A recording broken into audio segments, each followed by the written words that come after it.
Hi hello ಸ್ನೇಹಿತರೆ, ನಿಮ್ಮೆಲ್ಲರಿಗೂ cultural valley YouTube ಚಾನಲ್ಗೆ ಸ್ವಾಗತ ಸ್ನೇಹಿತರೆ. ಬನ್ನಿ ಸ್ನೇಹಿತರೆ, ನಾವಿವತ್ತು ಇಕ್ಕೇರಿ ಸಂಸ್ಥಾನದ ಬಗ್ಗೆ ತಿಳ್ಕೊಂಡು ಬರೋಣ.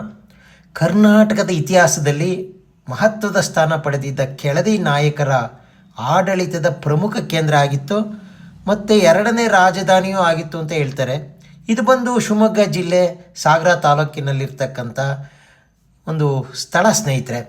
ಇದು 16 ಮತ್ತು 17ನೇ ಶತಮಾನದಲ್ಲಿ ರಾಜಕೀಯ, ಧಾರ್ಮಿಕ ಮತ್ತು ಸಾಂಸ್ಕೃತಿಕವಾಗಿ ಬಹಳ ಪ್ರಸಿದ್ಧಿ ಪಡೆದಿದ್ದಂಥ ಒಂದು ಜಾಗ ಸ್ನೇಹಿತರೆ. ನೋಡಿ, ಈಗ ನೀವು ನೋಡ್ತಾ ಇದ್ದೀರಲ್ಲ, ಇದು ಅಘೋರೇಶ್ವರ ದೇವಸ್ಥಾನ ಸ್ನೇಹಿತರೆ. ಈ ದೇವಾಲಯವು ದ್ರಾವಿಡ ಮತ್ತು ವಿಜಯನಗರ ಶೈಲಿಯ ವಾಸ್ತುಶಿಲ್ಪದಲ್ಲಿ ನಾವು ನೋಡ್ಬೋದು. ಇದು ಕಲ್ಲಿನ ಕೆತ್ತನೆಗಳು, ಶಿಲ್ಪಗಳು, ವಿಶಾಲವಾದ ಗರ್ಭಗುಡಿ ಮತ್ತು ಕಲಾತ್ಮಕ ವಿನ್ಯಾಸಗಳನ್ನು ಇದು ಹೊಂದಿದೆ ಸ್ನೇಹಿತರೆ. ಇಲ್ಲಿನ ಆರಾಧ್ಯ ದೈವ ಅಘೋರೇಶ್ವರ ಅಂದರೆ ಶಿವ ದೇವಾಲಯ ಆಗಿದೆ. ಶಿವ ದೇವಾಲಯದ ವಾಸ್ತುಶಿಲ್ಪವು ಆ ಕಾಲದ ಕೆತ್ತನೆಗಾರರ ಅದ್ಭುತ ಕೌಶಲ್ಯವನ್ನು ಈ ದೇವಾಲಯದಲ್ಲಿ ನಾವು ನೋಡ್ಬೋದು ಸ್ನೇಹಿತರೆ. ಇಲ್ಲಿ ಏನು ಕೆಳದಿ ನಾಯಕರಿದ್ದರು, ಅವರು ಬಿದನೂರಿನಿಂದ ಸ್ಥಳಾಂತರ ಪಟ್ಟ ನಂತರದಲ್ಲಿ ಇಲ್ಲಿ ಎರಡನೇ ರಾಜಧಾನಿಯಾಗಿ ಮಾಡ್ಕೋತಾರೆ. ರಾಣಿ ಚೆನ್ನಮ್ಮ ನಿಮಗೆಲ್ಲ ಗೊತ್ತಿದೆ, ಕೆಳದಿಯ ಒಂದು ಪ್ರಮುಖ ರಾಣಿ. ಶಿವಪ್ಪ ನಾಯಕನ ನಂತರ ಅವರು ಆಡಳಿತ ವಹಿಸ್ಕೊಂಡ ನಂತರ ಮೊಘಲ್ ಚಕ್ರವರ್ತಿ ಔರಂಗಜೇಬನ ಕಾಲದಲ್ಲಿ ಮರಾಠರ ರಾಜ ರಾಮನಿಗೆ ಆಶ್ರಯವನ್ನು ನೀಡಿದಂಥದ್ದು ನಿಮಗೆಲ್ಲ ಗೊತ್ತಿರ್ತಕ್ಕಂಥ ವಿಚಾರನೆ.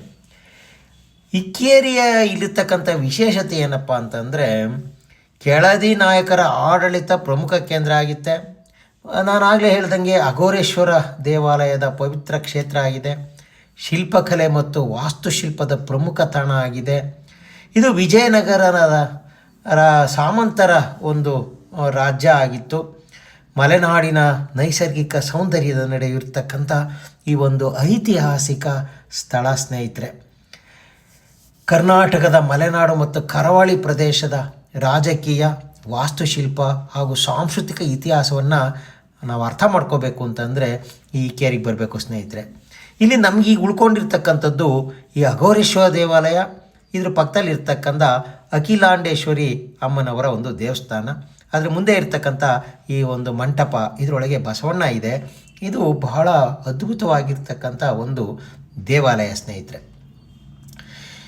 ಇದು ಬಂದು ಅಘೋರೇಶ್ವರ ಅಂತಂದರೆ ಭಗವಾನ್ ಶಿವನ ಸ್ವರೂಪವಾಗಿ ಪೂಜಿಸ್ತಾರೆ. ಇಲ್ಲಿ ಕೆಳದಿ ನಾಯಕರ ಆಳ್ವಿಕೆಯಲ್ಲಿ ದೇವಾಲಯದ ವಾಸ್ತುಶಿಲ್ಪಕ್ಕೆ ವಿಶೇಷ ಮಹತ್ವವನ್ನು ಕೊಟ್ಟಿದ್ದಾರೆ. ದೇವಾಲಯದ ಕಂಬಗಳು, ಗರ್ಭಗೃಹ, ಮಂಟಪ, ಗೋಡೆಗಳಲ್ಲಿರುವತಕ್ಕಂಥ ಒಂದು ಸೂಕ್ಷ್ಮವಾಗಿರ್ತಕ್ಕಂಥ ಕೆತ್ತನೆಗಳು, ಇಲ್ಲಿನ ವಾಸ್ತುಶಿಲ್ಪ ವಿಜಯನಗರವನ್ನು ನಮಗೆ ನೆನಪಿಸುತ್ತೆ ಸ್ನೇಹಿತರೆ.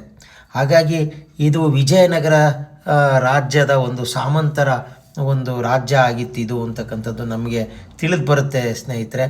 ಹಾಗಾಗಿ ನಾವು ಈ ಒಂದು ವಾಸ್ತುಶಿಲ್ಪವನ್ನು ನೋಡ್ತಾ ಹೋಗೋಣ. ಬನ್ನಿ ಸ್ನೇಹಿತರೆ.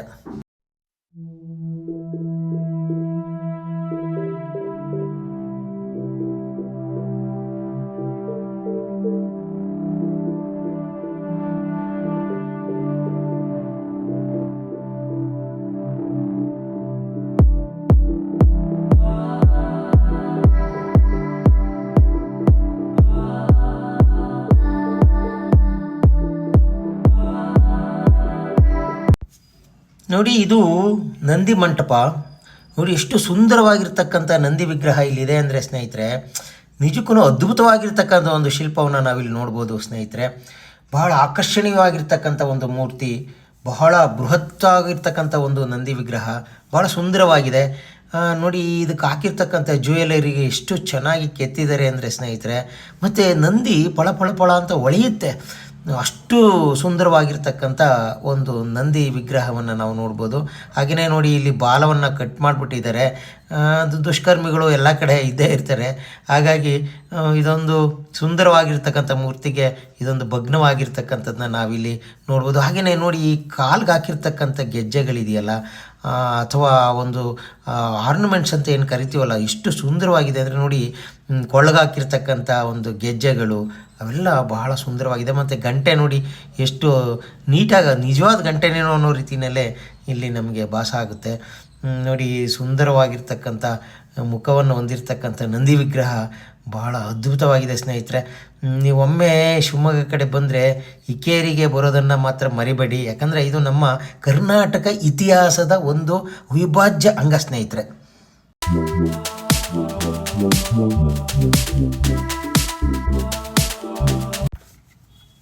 ನೋಡಿ ಸ್ನೇಹಿತರೆ, ಇನ್ನೊಂದು ಪ್ರಮುಖವಾದ ವಿಚಾರ ಈ ಇಕ್ಕೇರಿ ನಾಣ್ಯಗಳು. ಈ ಇಕ್ಕೇರಿ ನಾಣ್ಯಗಳು ಬಹಳ ಪ್ರಸಿದ್ಧಿ ಯಾಕೆ ಅಂತಂದರೆ, ವಿಜಯನಗರ ಸಾಮ್ರಾಜ್ಯದವರು ಟಂಕಸಾಲೆಯನ್ನು ಅಥವಾ ನಾಣ್ಯವನ್ನು ಮುದ್ರಣ ಮಾಡಲಿಕ್ಕೆ ಯಾರಿಗೂ ಅಧಿಕಾರವನ್ನು ಕೊಟ್ಟಿರಲಿಲ್ಲ, ಸಾಮಂತ ರಾಜರುಗಳಿಗೆ. ಆದರೆ ಇಕ್ಕೇರಿಗೆ ಅವರು ನಂಬಿಕೆ ಇಟ್ಟು ನಾಣ್ಯಗಳನ್ನ ಮಾಡಲಿಕ್ಕೆ ಮುದ್ರಣ ಮಾಡಲಿಕ್ಕೆ ಅವಕಾಶ ಕೊಟ್ಟಿರ್ತಾರೆ. ಹಾಗಾಗಿ ಈ ಒಂದು ನಾಣ್ಯಗಳನ್ನು ಮುದ್ರಣ ಮಾಡ್ತಕ್ಕಂಥದ್ದು ಕೆಳದಿ ಸಂಸ್ಥಾನಕ್ಕೆ ಒಂದು ಪ್ರಮುಖವಾಗಿರ್ತಕ್ಕಂಥ ಕೆಲಸ ಆಗಿರುತ್ತೆ ಸ್ನೇಹಿತರೆ. ಸುಮಾರು 16ರಿಂದ 18ನೇ ಶತಮಾನದವರೆಗೆ ಈ ಕೆಳದಿ ನಾಯಕರ ಆಳ್ವಿಕೆ ಇರ್ತದೆ. ಆಗ ಈ ಮುಖ್ಯವಾಗಿ ಚಿನ್ನ ಮತ್ತು ಬೆಳ್ಳಿ, ತಾಮ್ರದ ನಾಣ್ಯಗಳನ್ನು ಇವರು ಚಲಾವಣೆಗೆ ತರ್ತಾರೆ. ಈ ನಾಣ್ಯದ ಹೆಸರು ಬಂದು ವರಾಹ ಅಥವಾ ಹಣ ಮುಂತಾದ ಒಂದು ಹೆಸರುಗಳಿಂದ ಇದನ್ನು ಕರೀತಿರ್ತಾರೆ. ಈ ಒಂದು ನಾಣ್ಯಗಳ ಮೇಲೆ ಶಿವ ಇದ್ದಾನೆ, ದೇವಾಲಯಗಳ ಚಿತ್ರ ಇದೆ, ಪೌರಾಣಿಕ ಮತ್ತು ರಾಜಮುದ್ರೆಗಳ ಸಂಕೇತಗಳನ್ನು ನಾವು ಈ ನಾಣ್ಯದ ಮೇಲೆ ನೋಡ್ಬೋದು ಸ್ನೇಹಿತರೆ. ಹಾಗೆಯೇ ಕನ್ನಡ ಮತ್ತು ದೇವನಾಗರಿ ಲಿಪಿನಲ್ಲಿ ಅಕ್ಷರಗಳನ್ನು ಸಹ ನಾವು ನೋಡ್ಬೋದು ಸ್ನೇಹಿತರೆ. ಇದು ಒಂದು ಕೆಳದಿ ಸಂಸ್ಥಾನದ ಒಂದು ಪ್ರಮುಖವಾಗಿದ್ದಂಥ ಒಂದು ನಾಣ್ಯಗಳ ಚಲಾವಣೆ, ಆಗಿನ ಕಾಲದ ಒಂದು ಅಸ್ತಿತ್ವವನ್ನು ನಮಗೆ ಗುರುತಿಸುತ್ತೆ ಸ್ನೇಹಿತರೆ. ಹಾಗಾಗಿ ಅದು ಬಹಳ ಮುಖ್ಯ ಅಂತ ನಾನಾದರೂ ಹೇಳಲಿಕ್ಕೆ ಇಷ್ಟಪಡ್ತೀನಿ.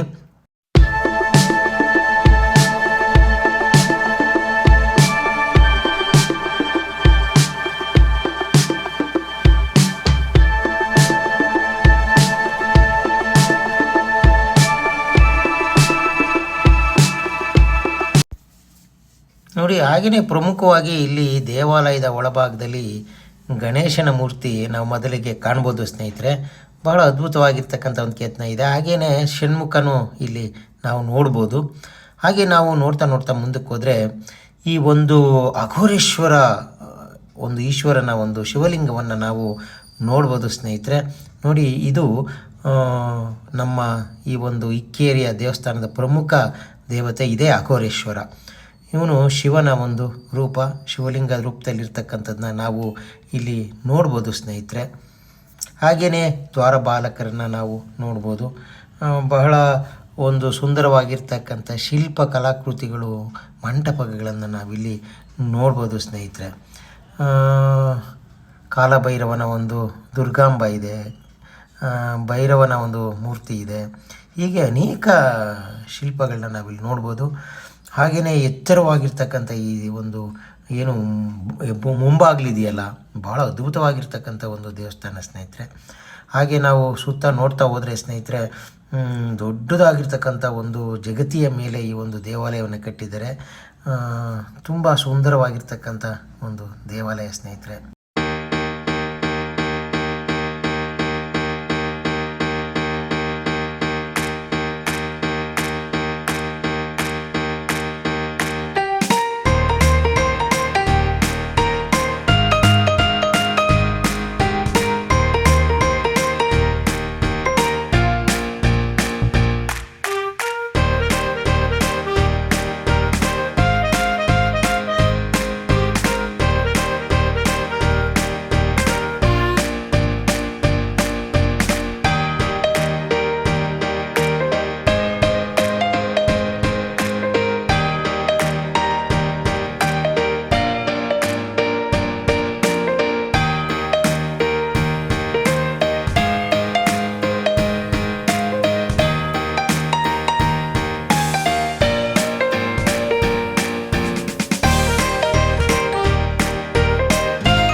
ಅಘೋರೇಶ್ವರ ದೇವಾಲಯದ ಪಕ್ಕದಲ್ಲೇ ಇರ್ತಕ್ಕಂಥ ಅಖಿಲಾಂಡೇಶ್ವರಿ ಅಮ್ಮನವರ ಸನ್ನಿಧಿ ಸ್ನೇಹಿತರೆ. ಇದು ಎಲ್ಲವೂ ಸಹ ಒಂದು ಕಲ್ಲಿನಿಂದ ನಿರ್ಮಿತವಾಗಿರ್ತಕ್ಕಂಥ ಈ ಒಂದು ದೇವಾಲಯ ನೋಡಿ.